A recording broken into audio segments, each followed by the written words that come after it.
8 de la mañana, 34 minutos. Encontré el otro día, Kelly, ese artículo de la BBC de Londres. Sí. Tu nombre no es tu nombre. La perplejidad de descubrir que eres un bebé robado y que tus padres son en realidad tus apropiadores. Uf, duro. Y arranca el reporte de Carolina Robino en la BBC de Londres, en BBC News. Hasta el 7 de febrero de 2000, Claudia Poblete se llamaba Mercedes Landa Moreira y celebraba su cumpleaños cada 13 de junio. Pero ese día supo que su nombre no era ese nombre y que en realidad había nacido el 25 de marzo de 1978. Se enteró también de que sus padres no eran Seferino y Mercedes, quienes la habían criado, sino José y Gertrudis, que era una niña robada, que los primeros eran sus apropiadores, que los segundos estaban desaparecidos, es decir, sus verdaderos padres, que ella misma había sido secuestrada junto a su madre cuando tenía tan solo 8 meses, y que solo ella sobrevivió. Esta historia está contada en un libro por el periodista y escritor argentino Federico Bianchini. Cuenta toda la historia y el complejo proceso que vivió desde el momento en que se conocieron todos los detalles. Pues bien, queremos ampliar más este caso con el autor del libro, con Federico Bianchini, que está aquí con nosotros. Bienvenido, Federico, gracias por atendernos, es un placer tenerlo aquí en Radio Red, una mirada diferente. No, gracias a ustedes por el llamado. ¿Cómo llega usted a la historia, Federico, y cómo fue la labor de investigación para desentrañar las claves de esta tragedia? ¿Y sabe por qué se lo digo? Y perdóneme el paréntesis, porque aquí en Colombia el secuestro, infortunadamente, desde hace más de 60 años, ha sido una industria. Ha habido gente, grupos que se han enriquecido robándose a otras personas, secuestrando a otras personas. Por eso este caso nos estremece tanto. Sí, un poco yo llegué al libro, a la historia por casualidad. Me habían pedido de Chile una historia para un podcast, que buscara una historia de nietos restituidos en Argentina.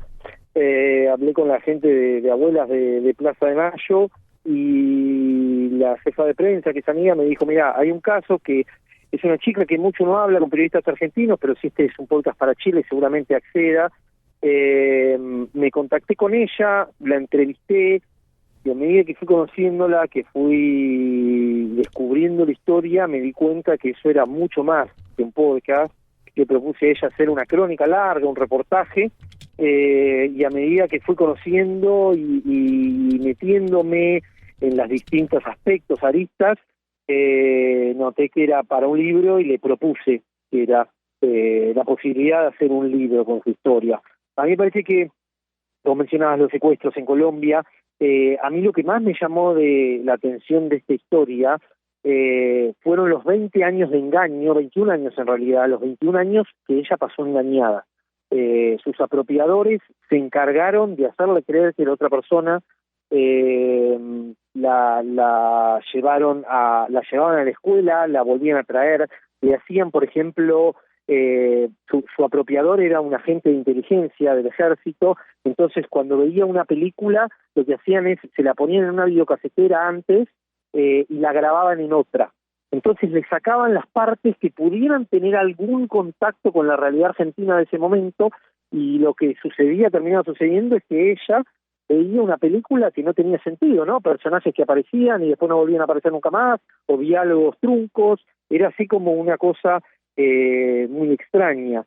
Y a los 21 años, ella descubre esto, que su nombre no era su nombre, que todo lo que creía, que su cosmovisión de niña era de otro modo. Y lo que complejiza mucho este caso es que cuando yo le preguntaba a Claudia, ella me decía que si ella tuviera que definir su infancia, ella podría decir que fue una infancia feliz, porque quiso a los que creían sus padres, porque ellos la querían, porque viajó por el mundo, porque conoció Disney, Y sin embargo, bueno, Terrible. la mentira detrás de todo esto, ¿no? Federico, usted habla de esos apropiadores y fíjese que ese fenómeno horroroso de los bebés robados no solo se dio en esa dictadura argentina, sino también en España. Y ha sido muy, muy difícil que las personas vuelvan a encontrar a sus padres reales o tal. Usted nos cuenta cómo Claudia se dio cuenta que no era hijo de ellos, que estaba realmente secuestrada desde que era pequeña y que esta gente eran unos apropiadores y no eran sus papás de la vida real. ¿Cómo se da cuenta ella específicamente?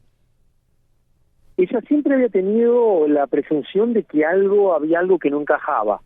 Por ahí en la calle alguien le decía, nena, anda con tu abuela, y ella le decía, no, es mi madre, y la apropiadora se ponía a llorar o se ponía incómoda. Las fechas no encajaban, ella no había fotos de cuando era niña, ni de cuando su madre se suponía había estado embarazada, y sus apropiadores le decían que una empleada las había robado, hasta que en un momento le llega una citación judicial para sacarle sangre.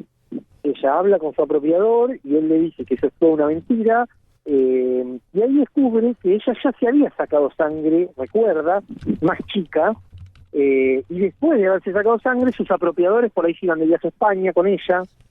Ella después entiende que era a la espera de qué pasaba con el resultado, ¿no? Como el resultado era negativo, ellos volvían.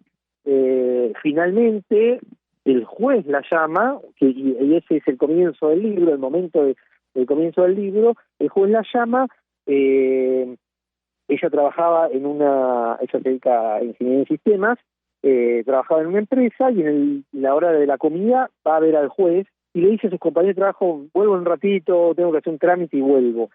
Y fue confiada en que le iban a decir que era toda una mentira, que no pasaba nada.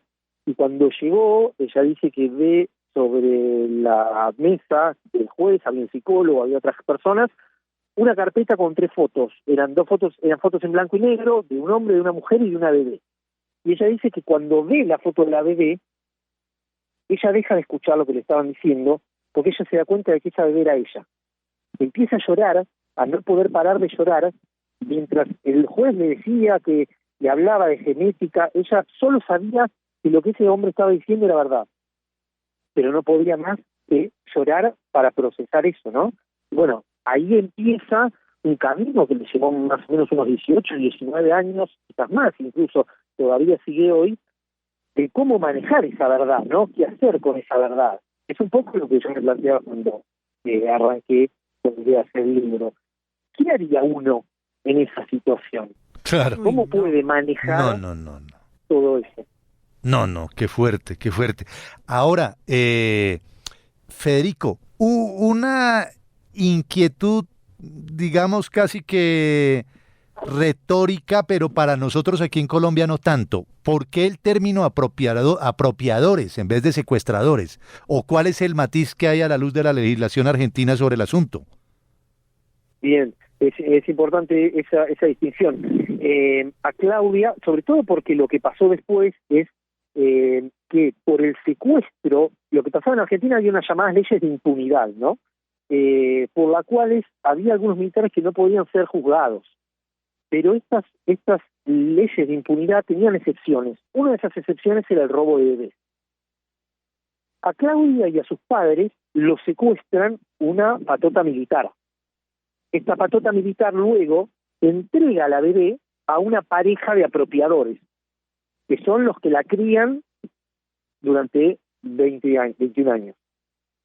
En un momento se hace una presentación, la abuela de Plaza de Mayo hace una presentación y le plantea a un juez lo inverosímil de esta situación, y el juez hace lugar porque el tipo dice, yo tengo en este momento, el juez Gabriel Cavallo dice, tengo en este momento a un grupo de personas que cometió 2 delitos.